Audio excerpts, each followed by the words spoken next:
Hello guys, எல்லாருக்கும் happy Sunday. இன்றைக்கி வந்து நான் நேற்று சொன்ன மாதிரி ட்ரை ஃப்ரூட்ஸ் வந்து நைட்டே நான் ஊற வச்சுட்டேன். பம்கின் சீட், அப்புறம் வந்து கொஞ்சோண்டு வால்நட், அப்புறம் வந்து பேரிச்சம்பழம்லாம் ரொம்ப நல்லது இந்த பிரஸ்ட் ஃபீடிங் மாம்க்கெல்லாம்.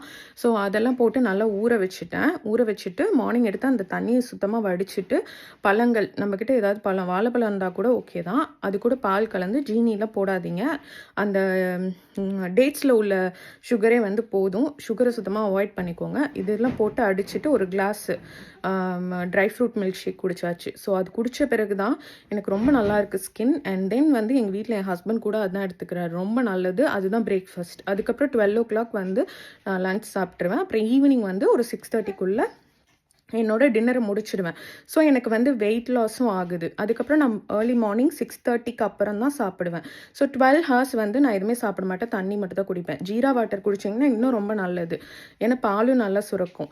இப்போ நான் இன்றைக்கி சார்டைன் எடுத்துட்டதுனால எனக்கு நல்லா பால் சுரந்துச்சு. பிகாஸ் நான் வந்து லாஸ்ட் 2 days ஒழுங்காகவே சாப்பிடல. இல்லைன்னா ஈவினிங் ஏதாவது ரைஸ் எடுத்துக்குவேன்.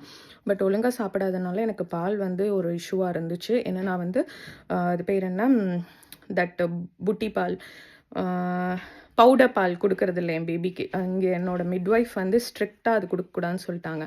ஸோ வந்து நான் இந்த பால் தான் கொடுத்துட்ருக்கேன். பிரஸ்ட் ஃபீடிங் தான் பண்ணிகிட்ருக்கேன். ஸோ இதை ட்ரை பண்ணி பாருங்கள். என்னோடய டயட் ரொட்டைன் நான் போட்டிருக்கேன், ட்ரை பண்ணி பாருங்கள், எனக்கு கமெண்ட்ஸ் போஸ்ட் பண்ணுங்கள். ஹலோ கைஸ், இன்றைக்கி வந்து morning dry fruit milk shake, nuts and then banana, apple எல்லாத்தையும் போட்டு பாலில் அடித்து குடிச்சாச்சு. ஜீனி போடக்கூடாது. அண்ட் தென் மத்தியானத்துக்கு வந்து மீன் குழம்பு கரைச்சி வச்சாச்சு. புளி, அப்புறம் வந்து 2 தக்காளி, 2 ஸ்பூன் மல்லித்தூள், அப்புறம் 1 ஸ்பூன் மிளகாய் தூள் எல்லாமே போட்டு கரைச்சி வச்சாச்சு. அண்ட் தென் சாப்டு ஆனியன் அண்ட் சாப்டு கார்லிக் எல்லாமே போட்டாச்சு. எண்ணெயில் வந்து தாளிப்புக்கு வந்து கடுகு, அப்புறம் வந்து பூண்டு, வெந்தயம், அப்புறம் இந்த சாப்டு ஆனியன் அண்ட் கார்லிக் எல்லாத்தையும் போட்டுட்டு பொடியாக இது பண்ணி வச்ச சீரகத்தை போட்டு நல்லா வதக்கிக்கோங்க. செம்ம ஸ்மெல் வரும் அந்த சீரகத்தை வதக்கும் போது, நல்லாயிருக்கும். அண்ட் தென் கரைச்சி வச்ச குழம்பு, இந்த புளி, தக்காளி, அப்புறம் வந்து மல்லித்தூள், மிளகாய் தூள், உப்பு எல்லாத்தையும் போட்டு கரைச்சி வச்சோம்ல, அதை வந்து ஊற்றிட்டு இது கொதித்த பிறகு இதில் வந்து மத்தி மீனை போட்டு எடுத்துட்டேன். சூப்பரான மீன் குழம்பு ரெடி. ஃப்ரையும் பண்ணிவிட்டேன். நைட்டே மேரினேட் பண்ணி வச்சுட்டேன் மீனை. ஸோ அதை மார்னிங் எடுத்து ஃப்ரை பண்ணி ஒரு மதியம் 12 o'clock போல் சாப்பிட்டாச்சு. ஈவினிங் 4 மணிக்கே இங்கே ரொம்ப இருட்டாயிடும்.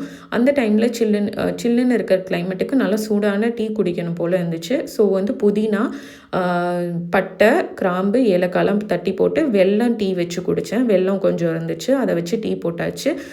சூப்பராக இருக்குது பாருங்கள் கிளைமேட். நைட் வந்து ஏர்லி டின்னர் 6:30க்கெலாம் நான் வந்து டின்னர் முடிச்சிடுவேன். ஸோ அதனால எனக்கு நல்ல வெயிட் லாஸ் ஆணுச்சு. அதே தான் டின்னரும்.